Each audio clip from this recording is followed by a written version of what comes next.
In a busy and sunny city, full of colorful markets selling spices and fancy clothes, lived a young man named Aladdin. He didn't have much money, and his clothes were old and worn out. But he had big dreams and a playful twinkle in his eyes.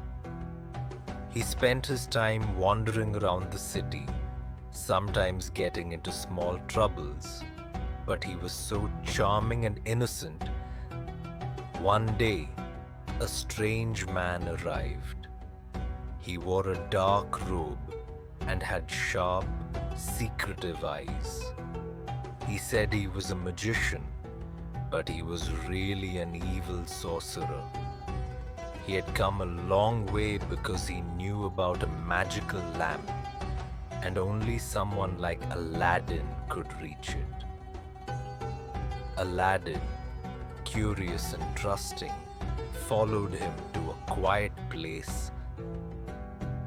The sorcerer muttered strange words, and with a rumble, the earth opened, revealing a dark, scary cave.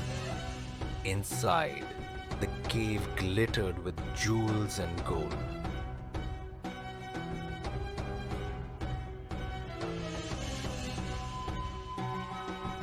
But couldn't resist grabbing a few treasures.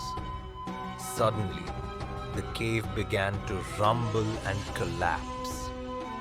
Trapped and scared, he rubbed the lamp, and a powerful genie appeared.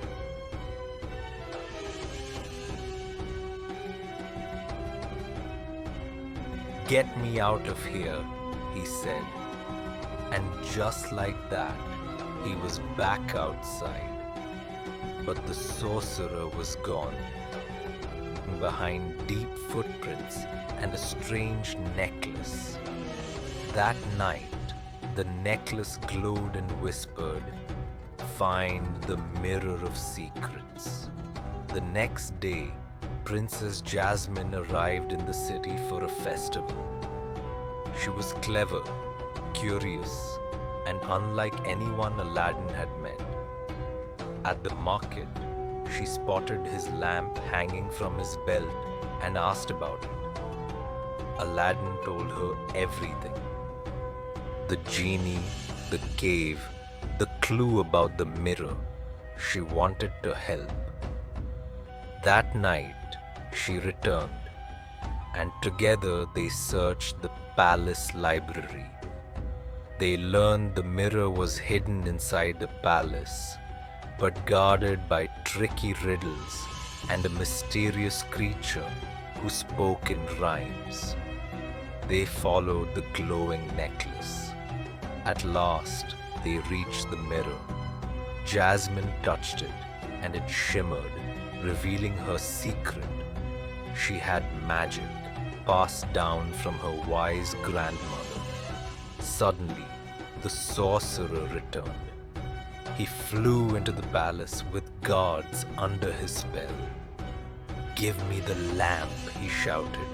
Jasmine lifted her hands, and her magic made bright vines and dancing shapes. This confused the sorcerer. Immediately, Aladdin used his second wish: protect the kingdom. The genie of the lamp made shining walls to keep everyone safe, but the sorcerer created a huge wind. Jasmine and Aladdin held tight as they threw the glowing necklace into the storm. Boom! The magic exploded, trapping the sorcerer in a spin of stars, and then everything went quiet. Jasmine smiled and said, "You didn't just save the lamp, you saved all of us." Think of the following questions and imagine answers for them. What would you wish for if a genie popped out of a lamp? Would you pick flying shoes or a mountain made of chocolate? Why do you think the necklace whispered to Aladdin? Did it know secrets from long time ago? How did Jasmine's magic suddenly wake up? Was it the mirror, the palace, or maybe Aladdin himself? Who was the rhyme-speaking creature guarding the mirror? Would you be able to solve its riddles? What kind of rhymes would it speak in? What do you think the third wish could be? And who should get to make it? Aladdin or Jasmine?